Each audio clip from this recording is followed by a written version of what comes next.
வணக்கம் ஐயா. ஜூராங் போர்ட்ல போய் மீன் வாங்க போனீங்களா? என்ன கதையாச்சு? என்ன பண்றீங்க? எவ்வளவு காணா மீன் வாங்கிட்டு வந்தீங்க? வாங்கியிருக்காங்க கிங்ஸ்லி. நண்டு, மீன், இறாலு, கனவான்னு 22 கிலோக்கு வாங்கி வெட்டிட்டு இருக்காங்க. வாங்க போய் பார்ப்போம்.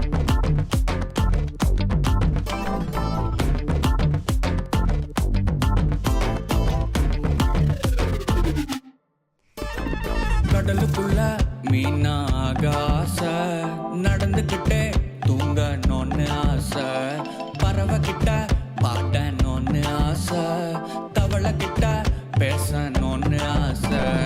ஆசையத்தான் அடக்க கணக்கு போட்டு பாக்குறேன், அடக்க நினைக்க துடிக்கிறதும் ஆசைதானுங்க.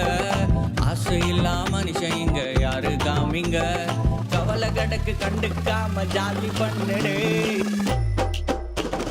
வலைய விரிச்சு வீசு, மாட்டுறது மாட்டும், எதுவும் கிடைக்கலன்னா வலை